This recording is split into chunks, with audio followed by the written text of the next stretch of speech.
Mas meu nome é Clara. Tenho 69 anos.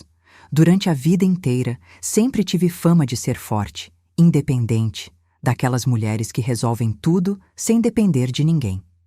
Criei 2 filhos praticamente sozinha, enfrentei a viuvez com a cabeça erguida e nunca fui de correr para o hospital por qualquer coisa. Médico, para mim, sempre foi a última opção. Eu tinha essa mania de acreditar que meu corpo me dizia tudo o que eu precisava saber e que, com um ou outro comprimido, eu dava conta de tudo. Tudo começou com uma dor de cabeça. Uma dor forte, chata, daquelas que vão apertando a nuca como se alguém estivesse torcendo os nervos lá dentro. Era uma tarde comum, dessas que passam, devagar demais. Eu me sentei no sofá, fechei os olhos e tentei esperar passar, mas não passou. Então, fui até o armário do banheiro, onde ficavam os remédios que meu filho tinha deixado ali meses antes. Achei um comprimido que ele usava para enxaqueca. Tiro e queda, ele dizia. Tomei um, e melhorou. No dia seguinte, quando a dor voltou, tomei outro. E assim começou. Depois vieram as dores nas articulações. Primeiro no joelho, depois no ombro. Um incômodo no estômago depois das refeições. Uma sensação estranha no peito de vez em quando. Cada sintoma novo era um novo comprimido. Um que a vizinha recomendava.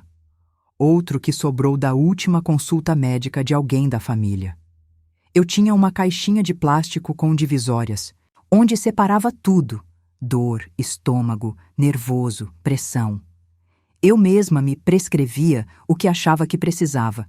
Parecia inofensivo, parecia controle. Só que não era.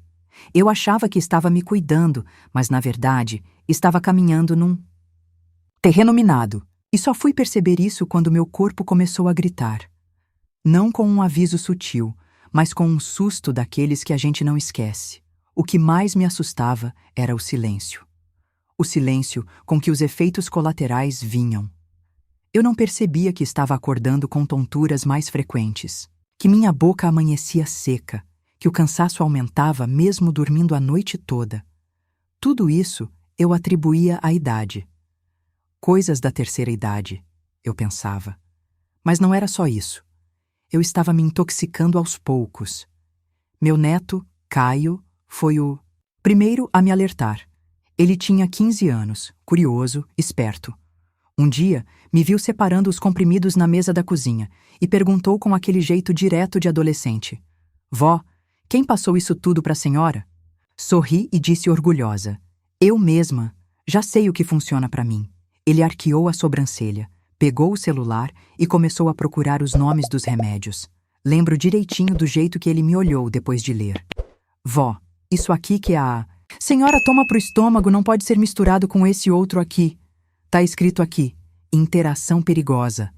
Pode causar falta de ar até ataque cardíaco. Vó, eu ri. Achei exagero, mas aquela frase ficou martelando na minha cabeça. Por dias. Ainda assim, não mudei nada. Até que veio aquela noite. Eu estava lavando a louça, sozinha, como de costume. Senti uma leve dor no peito, mas ignorei. Já tinha sentido isso antes. Respirei fundo. De repente, meu coração começou a acelerar. Uma tontura forte. O suor frio escorreu pela minha nuca. O prato escorregou da minha mão e caiu na pia com um estrondo. Me sentei no chão, ofegante, tentando entender o que estava acontecendo. A sensação passou depois de alguns minutos, mas me deixou com medo. Um medo que eu não sentia fazia anos. Na manhã seguinte, peguei minha caixinha e fui até o pronto-socorro. Pela primeira vez em muito tempo, senti que precisava ouvir alguém. Fui atendida por uma médica jovem, muito atenciosa. Quando mostrei os medicamentos que estava tomando, ela franziu a testa. A senhora toma isso tudo diariamente? Não tudo de uma vez, só quando preciso. Respondi, sem conseguir sustentar o olhar. Ela respirou fundo, olhou para mim com calma, mas com firmeza. Dona Clara, seu corpo está trabalhando sob pressão constante. Alguns desses remédios interagem entre si e podem causar sérios danos. Inclusive, essa sensação de falta de ar e taquicardia pode ter sido um alerta do seu organismo. A senhora teve sorte de ter vindo hoje. Naquele momento, algo em mim desabou. Toda a minha confiança, minha sensação de que estava me cuidando sozinha, desmoronou. Me senti fraca, me senti irresponsável. E talvez essa tenha sido a sensação mais difícil de lidar. Perceber que, em nome da autonomia, eu estava negligenciando minha própria vida. E se você chegou até aqui, ouvindo minha história, talvez se identifique comigo. Talvez também tenha uma caixinha em casa, cheia de comprimidos que sempre funcionaram. Eu não estou aqui para julgar. Só quero te convidar a refletir. Quando esse vídeo terminar, olhe para sua gaveta, para o seu corpo. E se pergunte, você está se cuidando ou se sabotando? A consulta naquele dia foi apenas o começo. Ainda viria um susto maior, exames inesperados e uma luta para recuperar o equilíbrio que eu achava que tinha. No fundo, a gente nunca está completamente no controle quando se trata da saúde. Mas há caminhos melhores do que o silêncio e o improviso. Na próxima parte, vou te contar o que aconteceu quando os exames revelaram o que os remédios estavam realmente fazendo comigo. E como isso mudou minha forma de ver o envelhecer, não como sinônimo de fraqueza, mas como uma oportunidade de reaprender a viver com sabedoria. Saí do pronto-socorro com uma mistura de alívio e vergonha. Alívio por não ter sido algo pior naquela noite da taquicardia. Vergonha por perceber que estava brincando com minha própria saúde há anos sem me dar conta. A médica pediu uma bateria de exames. Disse que, pelos sintomas e pela combinação de medicamentos, seria importante entender como meu organismo estava reagindo a tudo aquilo. Voltei para casa diferente. Caminhei devagar até meu portão. O sol ainda não tinha subido por completo, e o silêncio da rua parecia me empurrar para dentro de mim mesma. Me sentei na poltrona da sala e fiquei olhando para a caixinha de remédios em cima da mesa. Era uma caixa comum, de plástico transparente, com tampas coloridas dividindo os dias da semana. Mas pela primeira vez eu não via uma aliada. Eu via uma armadilha. Passei os dias seguintes pensando em como cheguei até ali. Não foi por falta de cuidado. Foi por excesso de confiança. E por um medo enorme. O medo de depender dos outros, de virar peso, de virar a velha doente. A verdade é que, para não me sentir fraca, eu fui me matando aos poucos. E isso doeu mais do que qualquer diagnóstico. Os exames ficaram prontos em uma semana. Marquei o retorno com a médica. Ela me recebeu com um semblante firme, mas tranquilo. Pegou os papéis, analisou com calma. Depois me olhou nos olhos. Dona Clara, seu fígado está sobrecarregado. E seus rins também mostram sinais de esforço além do normal. Não é grave ainda, mas é sério. O corpo da senhora está pedindo. Socorro há bastante tempo. Minha garganta secou. Ela continuou. Essa mistura de medicamentos, muitos sem prescrição, está fazendo seu organismo trabalhar em dobro. E isso está acelerando o desgaste. Não é sua idade. É o excesso. A senhora precisa de uma reavaliação completa, de um plano feito por um profissional, com acompanhamento. Eu só consegui balançar a cabeça. Estava sem palavras. Aquilo me atingiu como uma verdade que eu já sabia, mas recusava aceitar. Voltei para casa com uma receita nova, com remédios ajustados às minhas necessidades, exames para repetir dali a 2 meses e uma recomendação clara: parar de tomar qualquer coisa sem orientação. A médica foi direta.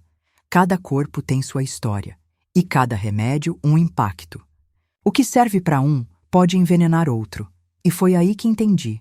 A automedicação não é só tomar um comprimido a mais. É ignorar que nosso corpo muda, que ele conversa conosco em silêncio, e que depois de uma certa idade, escutar esse corpo não é um luxo, é sobrevivência. Naquela noite, abri a caixinha e retirei tudo. Com calma. Um por um. Olhava os nomes, as embalagens antigas, as indicações feitas por conhecidos, como se cada comprimido carregasse uma parte da minha. Tentativa de ser invencível. Joguei tudo fora. Com um aperto no peito, sim, mas também com um certo alívio. Era como se eu estivesse me despedindo de uma ilusão. Se você está ouvindo isso e lembrou de um remédio que usa sem saber bem para quê, não se culpe. Mas não, ignore. O primeiro passo para cuidar da sua saúde pode ser tão simples quanto perguntar: será que eu realmente preciso disso? E se a resposta for não sei, então você já tem um caminho por onde começar. Nos dias seguintes, comecei a ver tudo com outros olhos. A farmácia da esquina já não era mais um lugar onde eu buscava soluções rápidas. Passei a enxergá-la como um recurso, não como uma tábua de salvação.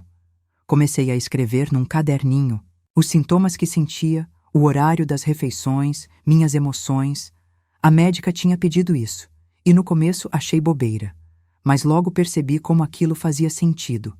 Meu corpo tinha um ritmo, e eu estava, pela primeira vez, prestando atenção de verdade. Não foi fácil. Parar de tomar certos remédios me deixou insegura.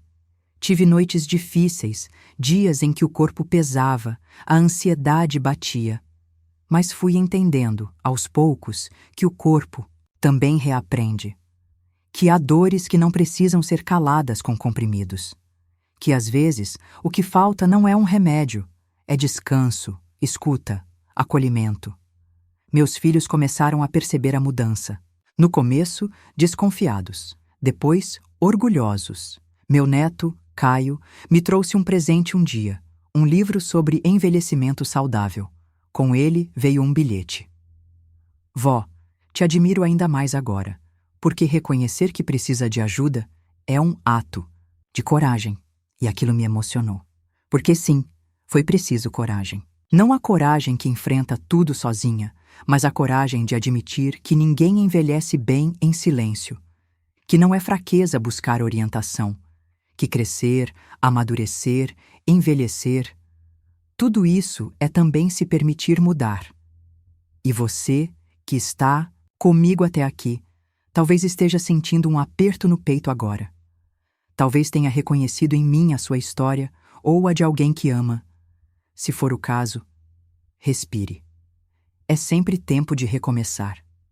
Sempre tempo de fazer diferente. E às vezes, tudo começa com um simples gesto: pedir ajuda, recomeçar. Essa palavra ganhou outro peso para mim depois dos exames, depois da conversa com a médica, depois de jogar fora todos aqueles comprimidos que eu guardava como se fossem amuletos. Recomeçar era diferente de simplesmente parar. Era preciso aprender tudo de novo: meu corpo, meus limites, minha rotina. Era como se eu estivesse vivendo uma segunda chance, e dessa vez com olhos mais atentos. Nos primeiros dias, tudo parecia estranho. O café da manhã sem aquele antiácido de sempre. O final da tarde sem o calmante natural que eu tomava porque achava que ajudava a dormir. Eu andava pela casa como quem pisa em chão novo. Cada passo, uma dúvida. Será que a dor vai voltar? Será que vou conseguir dormir? Será que estou fazendo certo? E como se adivinhasse meu medo, o corpo respondeu. As dores voltaram. O sono fugiu. A ansiedade bateu à porta. Tive uma semana especialmente difícil. Me sentia cansada, irritada, confusa. Era como se tudo estivesse desorganizado por dentro. A vontade de desistir apareceu. Senti falta da ilusão, do controle que os comprimidos me davam. Foi numa manhã de quarta-feira que quase cedi. A dor no ombro estava forte. Tinha um daqueles comprimidos antigos ainda esquecido numa bolsinha. Peguei. Segurei ele na mão por alguns minutos. Fiquei olhando, lembrando de como aquela cápsula já tinha me salvado em outras vezes. Mas alguma coisa dentro de mim disse não. Não dessa vez. Não. Liguei para a clínica. Pedi para falar com a médica. Ela não pôde atender na hora, mas a secretária me sugeriu uma consulta com a fisioterapeuta parceira da equipe. Marquei. Cheguei lá no mesmo dia. E foi naquele consultório, com uma profissional que mal me conhecia, que ouvi uma frase que me desmontou. Dona Clara, dor é linguagem. Ela não está contra a senhora. Ela está tentando dizer algo. Aquilo me pegou de um jeito estranho. Sempre vi a dor como inimiga. Algo a ser eliminado, abafado. Mas e se ela fosse, na verdade, uma bússola? A fisioterapeuta fez um atendimento cuidadoso, me perguntou sobre hábitos, rotina, movimentos que causavam desconforto. Me mostrou alongamentos simples, me ensinou a respirar de outro jeito. No final, me entregou uma folha com exercícios e disse: "Isso aqui não é milagre. Vai doer antes de melhorar. Mas se a senhora confiar no processo, seu corpo vai entender." Voltei para casa diferente. Pela primeira vez em muito tempo, senti que estava sendo cuidada de verdade. Não tratada como uma peça quebrada, mas como alguém que precisava reaprender o próprio ritmo. E essa sensação foi um remédio melhor do que qualquer outro. Nos dias que seguiram, criei novos rituais. Tomava meu café na varanda, observando o céu. Anotava no caderno as pequenas vitórias. Hoje dormi melhor. Hoje caminhei até o mercado sem dor. Comecei a me alimentar com mais atenção. Menos alimentos industrializados, mais coisas naturais, nada radical, só com mais consciência. E se você estiver ouvindo isso agora e sentindo que precisa de um ponto de partida, talvez ele esteja nas pequenas coisas, no copo d'água que você esquece de beber, no cochilo depois do almoço que você evita por achar que é preguiça, ou até no pedido de ajuda que você ainda não teve coragem de fazer. Recomeçar não é mudar tudo de uma vez, é escolher diferente uma vez, e depois, de novo. E de novo. Comecei também a frequentar um grupo de convivência no posto de saúde do bairro. No começo, fui só para ver como era, mas me surpreendi. Eram pessoas como eu, cheias de histórias, de dores, de medos parecidos. Lá, entendi que o envelhecimento não é um declínio, é uma travessia, e ninguém deveria fazer isso sozinho. Uma senhora chamada Teresa me marcou muito.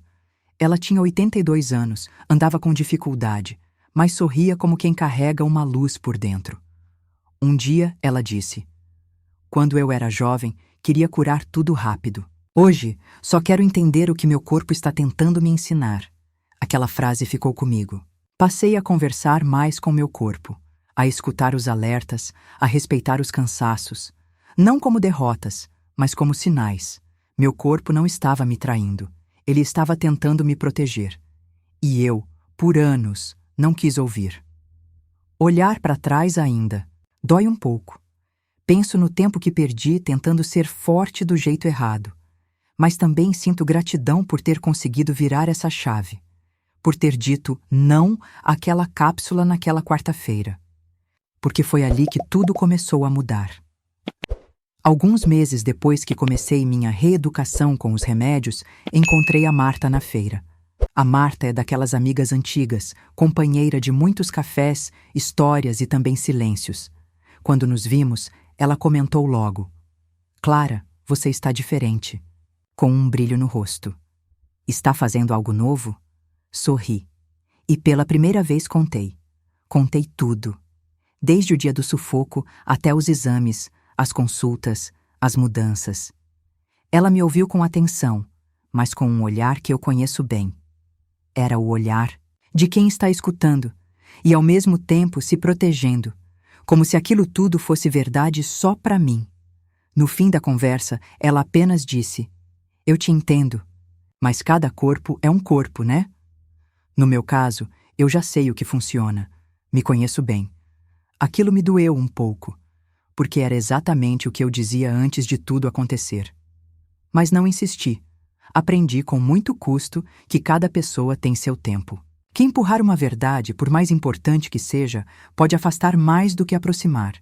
Mesmo assim, continuei por perto. Toda semana ligava para ela.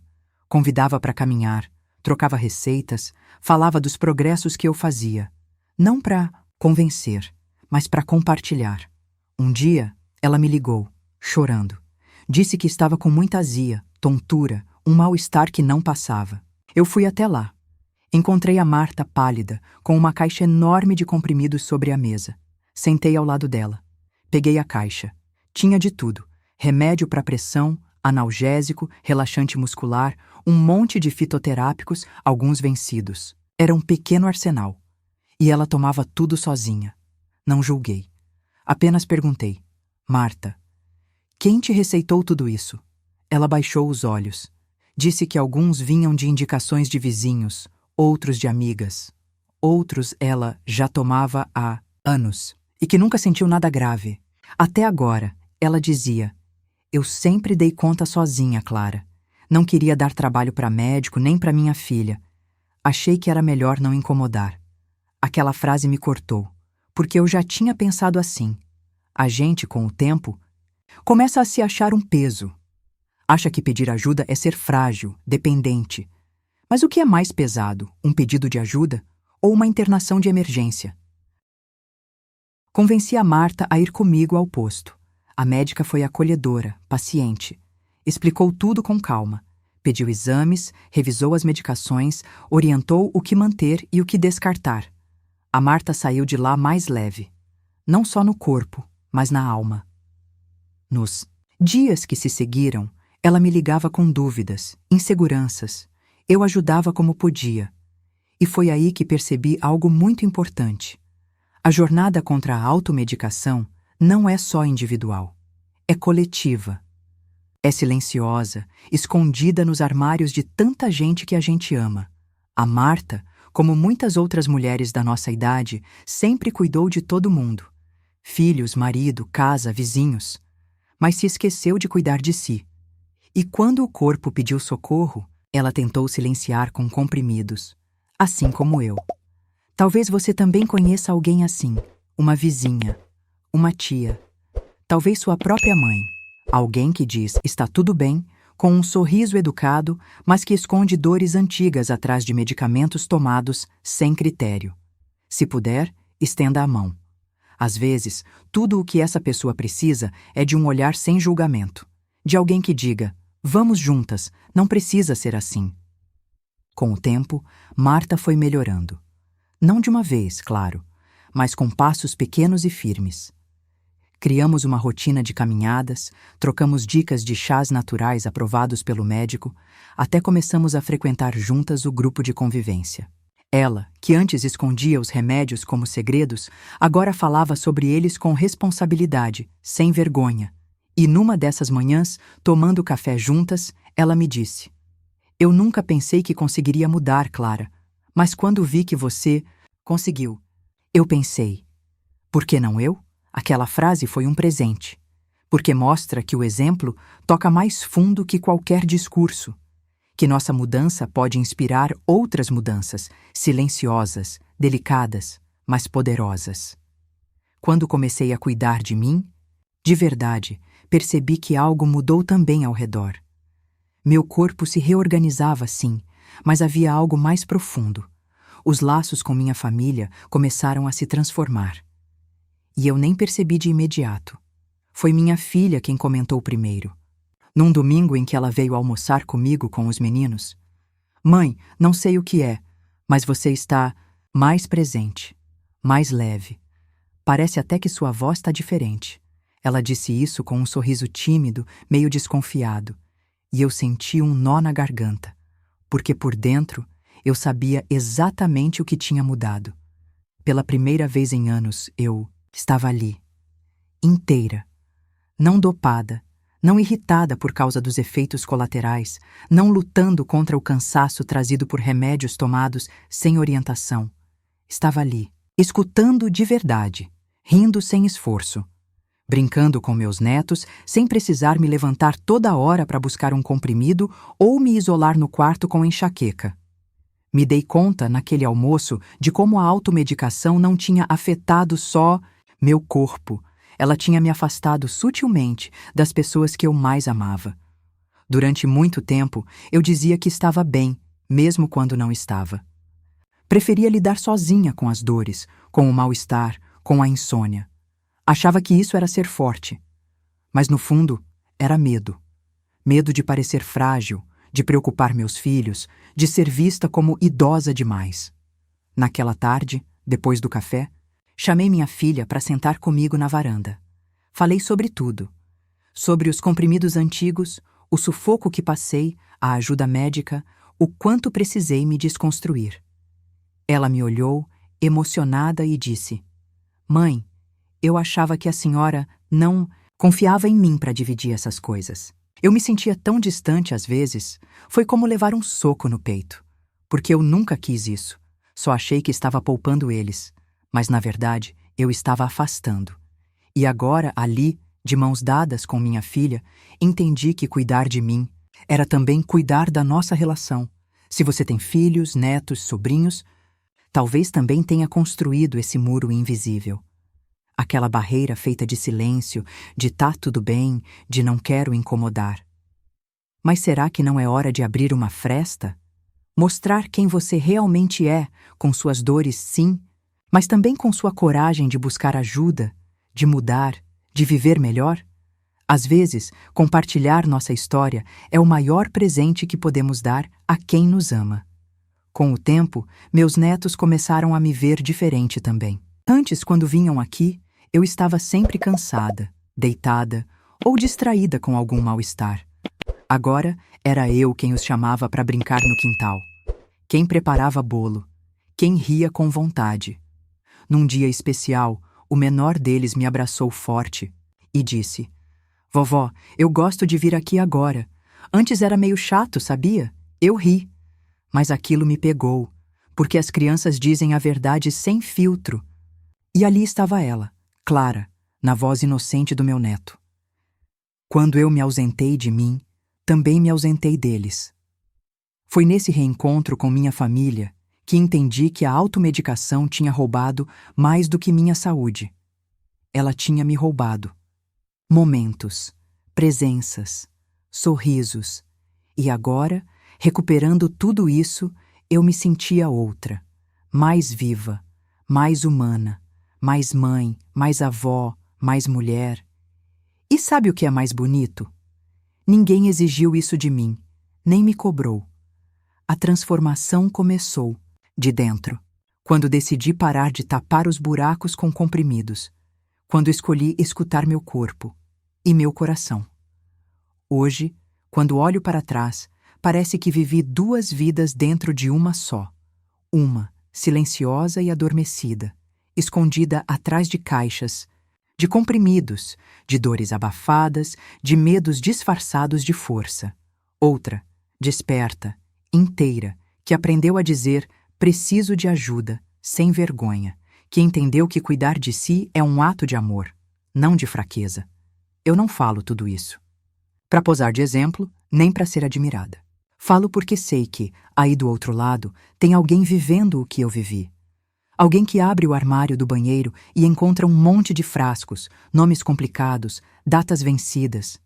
Alguém que toma um comprimido porque sempre tomou, porque a amiga indicou, porque o médico passou há anos e nunca fez mal. Mas o tempo muda tudo. O corpo muda. O que antes não fazia mal pode virar veneno. E às vezes a gente só percebe quando já passou dos sinais. O que eu aprendi nessa jornada é simples, mas profundo. Envelhecer não é perder potência, é ganhar consciência. É trocar pressa por presença. É entender que o cuidado que eu sempre dei aos outros também me pertence. E sabe o que mais?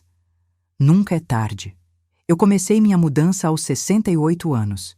E foi como nascer de novo.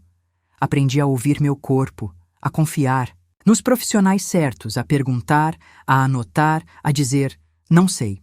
Reaprendi a me respeitar e a me reconectar com quem me ama. Teve um dia, aliás, que meu neto mais velho me perguntou: "Vovó, você tem medo de envelhecer?" Parei, pensei e respondi: "Não, meu amor. Eu só tinha medo de esquecer de viver. E esse medo eu venci. Se essa história tocou você de alguma forma, respire. Leve um instante para olhar para si com carinho. Você não precisa mudar tudo de uma vez, mas pode começar com uma pergunta: esse remédio me foi orientado por alguém de confiança? Se a resposta for não, talvez seja a hora de buscar ajuda.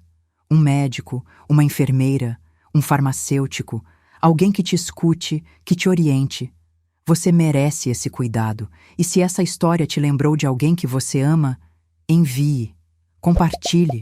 Às vezes a mudança começa com uma conversa, com um vídeo como esse, com uma história como a minha. Se quiser continuar recebendo histórias como essa, reais, profundas, feitas com o coração, Se inscreve no canal Agora é Meu Tempo. Aqui, a gente acredita que envelhecer é um privilégio e que, com consciência e afeto, cada fase pode ser vivida com dignidade. E se você já passou por algo parecido, conta nos comentários. Sua história também pode iluminar caminhos por aí. Às vezes, o que você viveu pode ser a força que falta para alguém dar. O primeiro passo. Cuidar de si não é egoísmo, é maturidade. Agora é meu tempo, e também pode ser o seu.